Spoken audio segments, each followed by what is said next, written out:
আজ আপনাদের সাথে শেয়ার করব ভীষণ মজার একটা নাস্তা। এই নাস্তাটা আপনারা বাচ্চাদের টিফিনেও দিয়ে দিতে পারবেন, অতিথি আপ্যায়নও আপনারা এই নাস্তাটা করে নিতে পারবেন, খুব সহজে ঝটপট হয়ে যায়, বা বিকালে চায়ের সাথেও কিন্তু এটা খেতে ভীষণ ভালো লাগে। আসসালামু আলাইকুম এভরিওয়ান, কেমন আছেন সবাই? আশা করি সবাই ভালো আছেন, আমিও আলহামদুলিল্লাহ ভালো আছি। তো নাস্তাটা আমি তৈরি করেছি নুডলস দিয়ে। আপনারা চাইলে এটা ম্যাগি যে ইনস্ট্যান্ট নুডলসটা আছে সেটা দিয়েও করে নিতে পারেন, যে কোনো নুডলস দিয়ে নাস্তাটা করে নেওয়া যাবে। প্রথমে আমি নুডলসটাকে সিদ্ধ করে নিব। নুডলসটা সিদ্ধ করার জন্য আমি চুলায় একটা পাত্রে পানি দিয়ে দিয়েছি। পানিটার সাথে আমি একটু লবণ অ্যাড করে দিলাম। লবণটা দিলে নুডলসটা যখন সিদ্ধ হয়ে যাবে, খাওয়ার সময় কিন্তু নুডলসটা টেস্ট ভালো আসবে, এর জন্য সিদ্ধ করার সময় একটু লবণ অ্যাড করে দিয়েছি। আর এখানে আমি 1 প্যাকেট নুডলস দিয়ে দিয়েছি। নুডলসটাকে এখন আমি সিদ্ধ করে নেব। নুডলসটাকে আমি পুরোপুরি সিদ্ধ হওয়ার পর একটা স্ট্রেনারে দিয়ে এটা চেখে নিব। আর চেখে নেওয়ার পর আমি এখানে একটু তেল দিয়ে দিব, এতে করে আমার নুডলসটা ঝরঝরে থাকবে, একটার সাথে একটা লেগে যাবে না। অবশ্যই আপনারা এই কাজটা করবেন, এতে করে দেখবেন যে নুডলসটা আর জোড়া লাগবে না। এখন আমি একটা এখানে বড় সাইজের বাটি নিয়ে নিয়েছি, আর ছোট ছোট 3টা কাপে আমি ডিমটা ভেঙে নিব। ডিমটা আমি শুধু সাদা অংশটা প্রথমে নুডলসের সঙ্গে মিক্স করে নিব, এর জন্য আমি কুসুমটা আলাদা করে নিচ্ছি।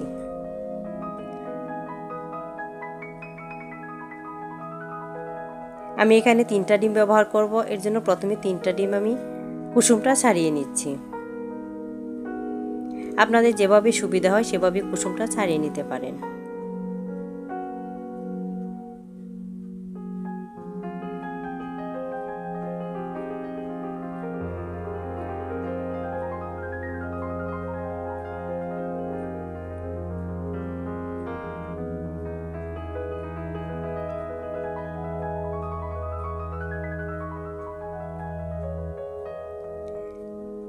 এখানে আপনারা 3টা ডিমের পরিবর্তে 5টা বা 6টা ডিমও ব্যবহার করতে পারেন, যে যতটুকু বানাবেন সেই পরিমাণ অনুযায়ী ডিমটা ব্যবহার করবেন।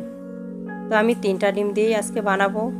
আপনারা যদি একটা একটা ছোট ছোট করে বানান তাহলে কিন্তু বেশি ডিমও ইউজ করতে পারেন।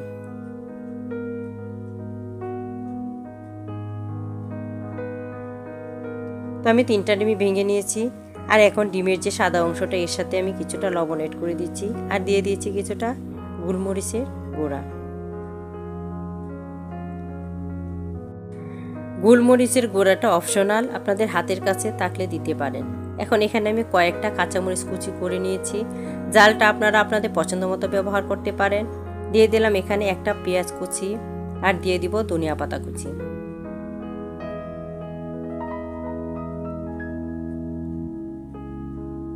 এখন একটু মিক্স করে নিচ্ছি। মিক্স করা হয়ে গেলে এখানে দিয়ে দিচ্ছি নুডলসের ভিতরে যে মশলাটা ছিল, সেই মশলাটা এখানে আমি অ্যাড করে দিলাম।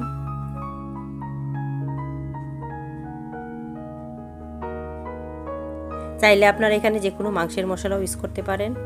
আর এখানে আমি নুডলসটা ঠান্ডা করে নিয়েছি। এখান থেকে আমি অর্ধেকটা নুডলস নিয়ে নিয়েছি। আমি যেহেতু এখানে 3টা নাস্তা করব, এর জন্য আমি এখানে অর্ধেকটা নুডলস ব্যবহার করেছি। নুডলসটা কিন্তু আমার আস্তে আস্তে আছে, আমি কিন্তু কোনো প্রকার নুডলসটা ভাঙিনি। আর চেষ্টা করবেন নুডলসটা আস্তই রাখতে। এখন আবার একটু ভালো করে নুডলসের সঙ্গে মশলাটা মিশিয়ে নিচ্ছি। এখন এখানে আমি নিয়ে নিচ্ছি কর্নফ্লাওয়ার।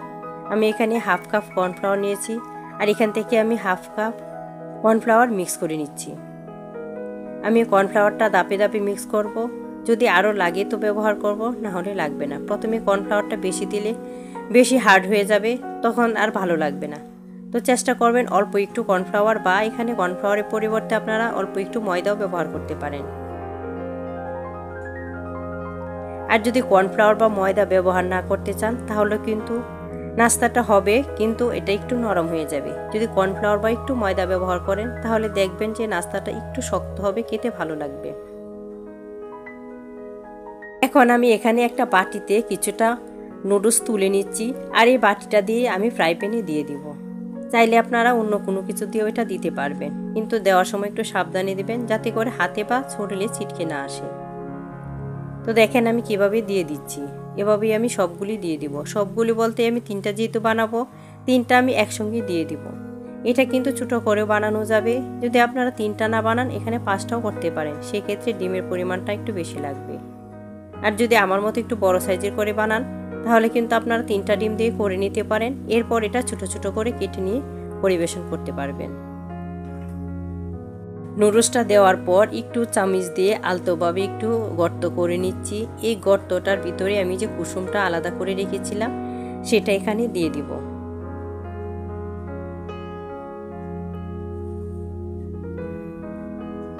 এখন সবগুলি কুসুমে এখানে আমি দিয়ে দিব।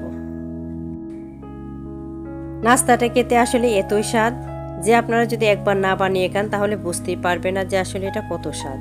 তো বাচ্চাদেরকে ওইভাবে যদি দিয়ে দেন, বাচ্চারা কিন্তু অনেক মজা করে খেয়ে নেবে। সবগুলি কুসুম দেওয়ার পর এখন আমি একটু ডেকে দিচ্ছি। আর এটা হতে কিন্তু বেশি সময় লাগবে না, অল্প সময়ে এটা হয়ে যাবে।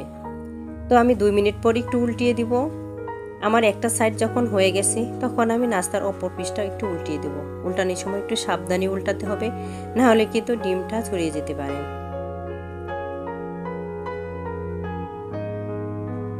আর যতক্ষণ আমি নাস্তাটা তৈরি করেছি ততক্ষণ কিন্তু চুলাটাকে আমি একেবারে লো করে রেখেছি। অল্প আছে আমি নাস্তাটা বানিয়ে নিচ্ছি।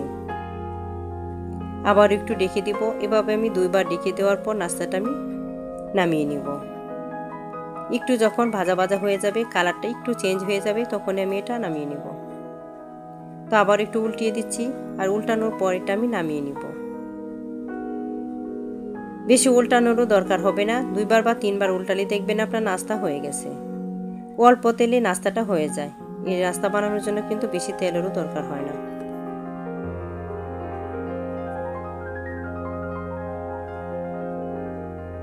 তো আমি আবারও উল্টিয়ে দিচ্ছি। আর এখন আমি এটা নামিয়ে নিব।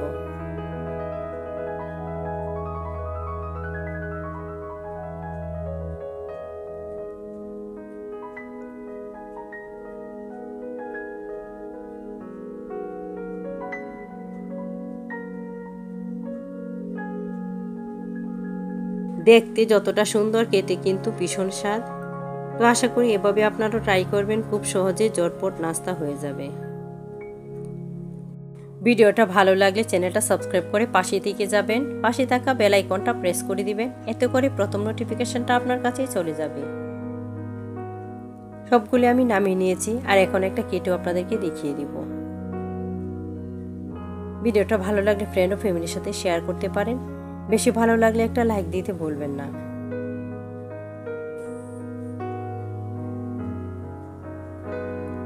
এখন আমি এটা একটু কেটেও নিয়েছি।